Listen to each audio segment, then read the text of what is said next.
Welcome to Dark Character Profiler. Take a deep dive into the background and personalities of villains from books, video games, manga, and comics. Psychological analysis of some of the most deviant and heinous characters of all time. Now, here's Fulcrum. Welcome to Dark Character Profiler, where we step into the minds of fiction's most infamous figures. I'm Fulcrum, your host and guide into the shadows. Each episode, I take you beyond the story and into the psychology, exploring motives, diagnoses, and the darker truths that drive these characters. Together, we'll uncover what makes them tick, what breaks them, and why their darkness continues to fascinate us. Let's begin. Dark Character Profile. The subject for today's episode is Beyond, from A Kingdom of Ash and Steam, The Ogress' Son by Paige Zaplendam, independently published in 2023. The evaluator is myself, Fulcrum.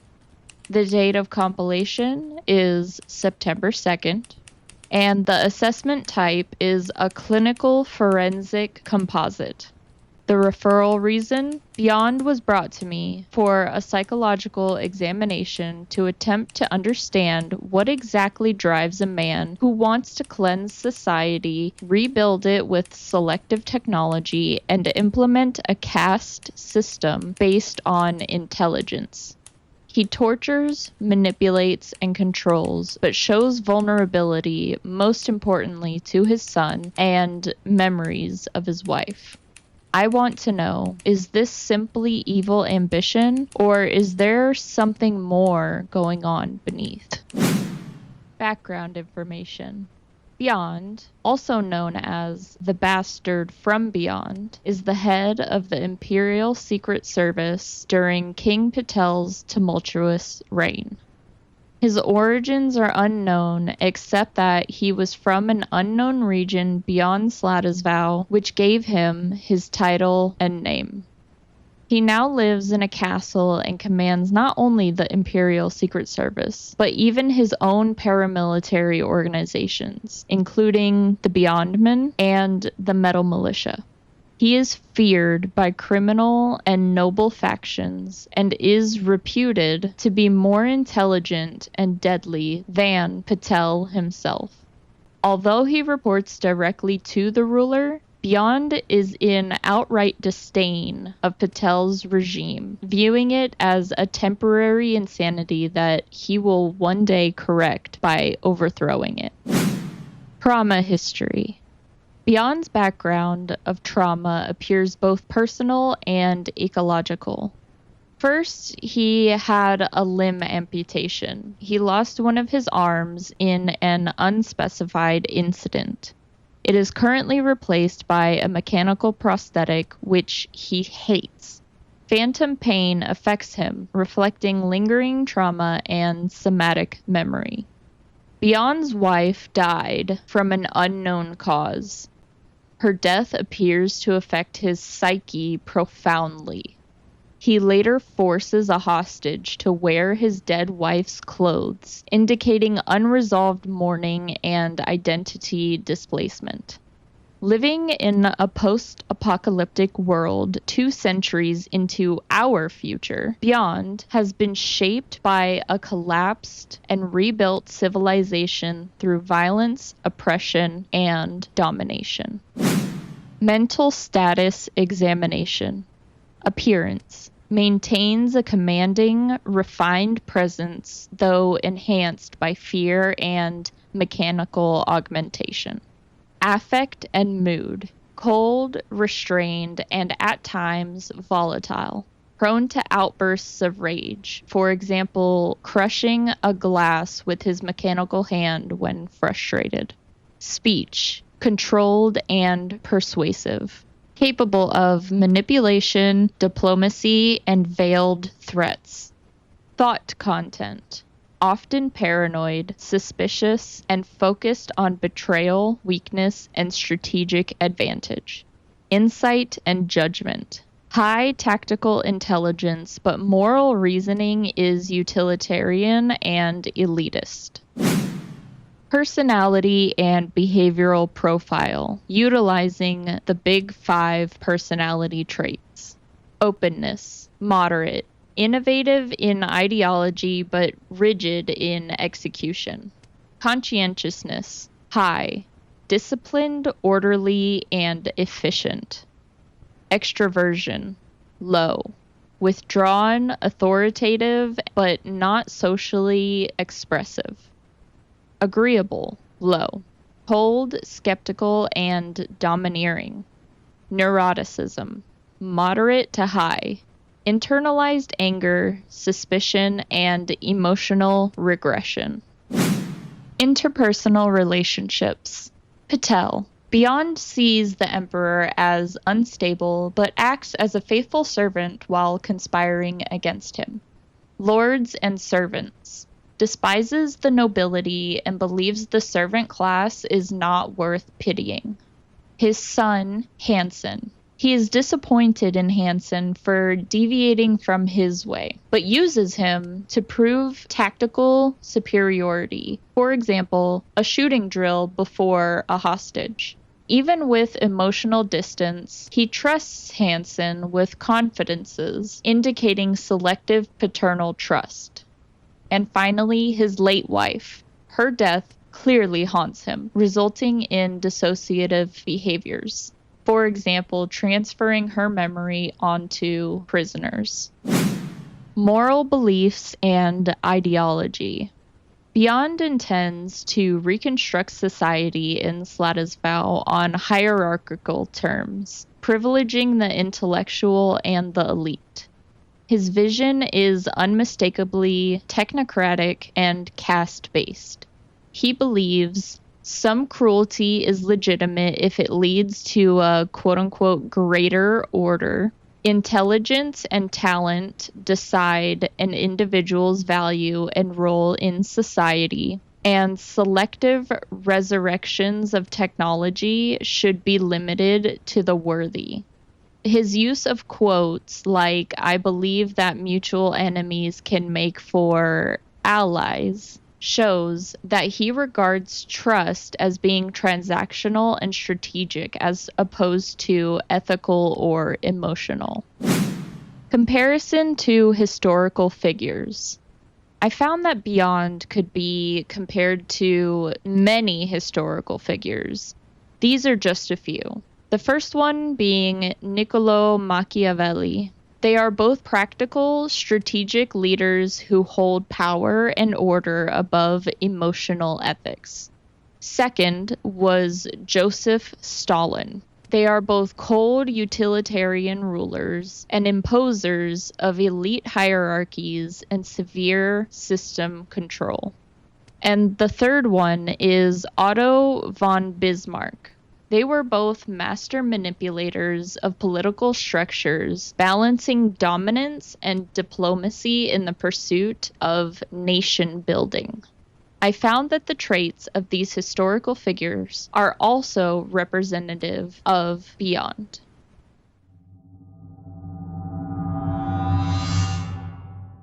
Before we continue with the episode, I want to take a moment to thank all of you who've been listening and supporting Dark Character Profiler. Every play, every follow, every vote on the polls really helps shape the direction of this show. I started this project because I wanted to dig deeper into the psychology of dark and complex characters.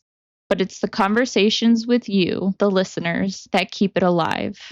Your support means more than I can say, and I'm grateful to have you here with me each week as we explore the darker corners of fiction together. I also want to give a special thank you to Rich Fraser for suggesting Beyond for this week's episode. Once again, thank you. Let's also take a quick look at the poll for this week's episode. Most of you voted for antisocial personality disorder and other, with PTSD not far behind. It's interesting to see how you're thinking about these characters. I really enjoy comparing your perspectives with mine, so keep voting. It helps shape how we explore these profiles together. Dark character profile. Criminal behavior and methods. Torture uses both physical and psychological torture as interrogation and punishment tools. Abduction holds a protagonist hostage, manipulates her emotionally and physically. Subversion operates beyond the law, using organized crime lords, street gangs, and militias to pursue personal and political goals. Genocidal planning seeks to eliminate the Anaral, a physically altered group, post the event. The event was something that culminated in the post-apocalyptic world in which the story takes place. And dehumanization views lower classes and quote-unquote tainted people as expendable or unworthy of inclusion in his ideal society. And now, the final analysis. But first, just a little house cleaning. This podcast is for entertainment and educational purposes only.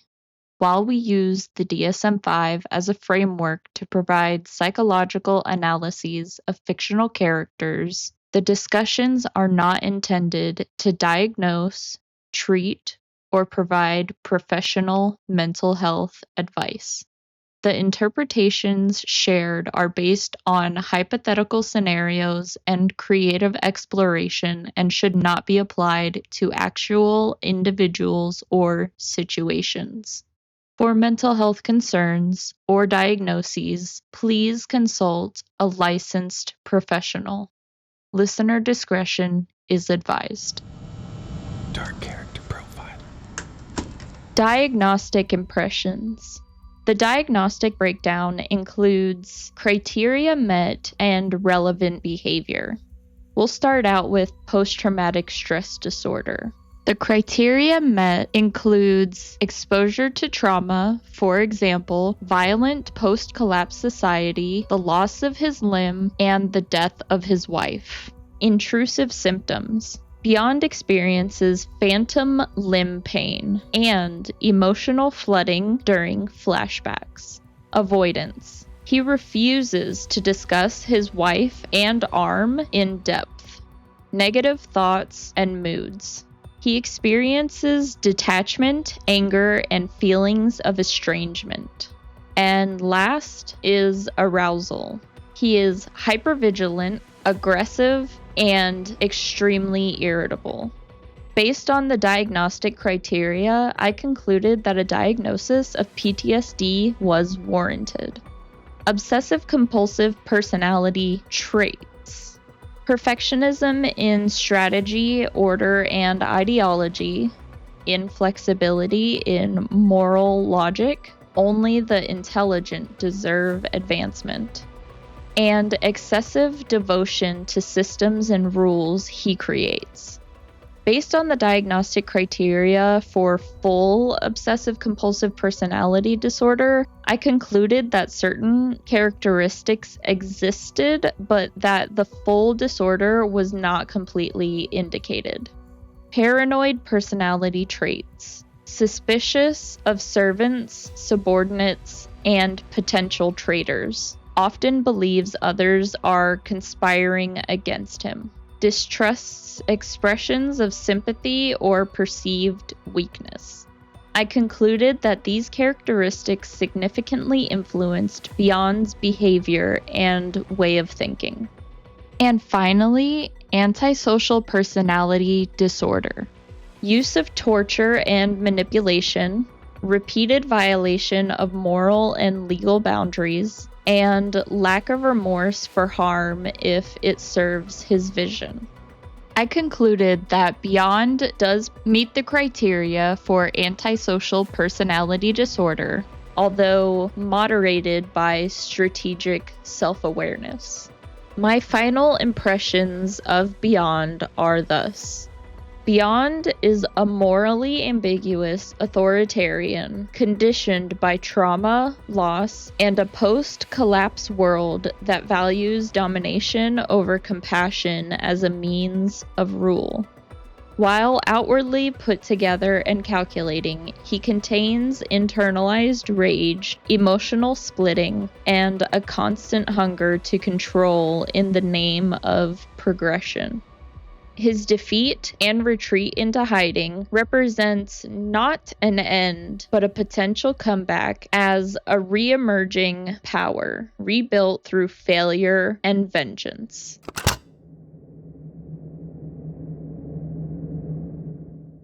That concludes this profile on the darker corners of the mind.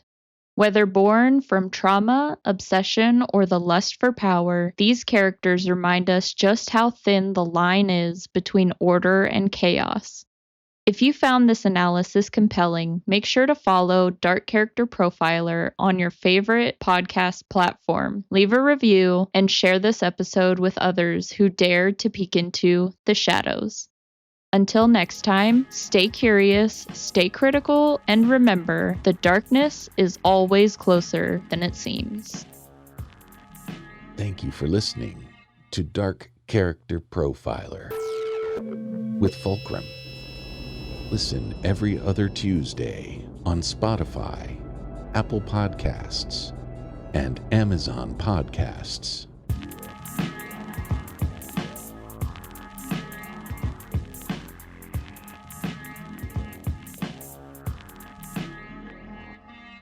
Humanity was not meant to live this way. Society is left to the mercy of murderers and cutthroats. Hear Paige Zaplin-Dam's epic tale brought to life in an audiobook. For years, Slade had felt secure in the forest. I am from simple, humble beginnings. I was raised in the Ironwood by an Ogress, an Anaral. He saw immediately that she was beyond a healer's aid. Even a skilled witch could not help her recover from losing so much blood. Mother? Slade thought he wanted revenge. Instead, he got redemption. A kingdom of ash and steam, The Ogress's Son, a dystopian neo-Dark Age fantasy, narrated by Rich Fraser. Now available on iTunes and Audible. I promise you I will find whoever did this and avenge you, Mother.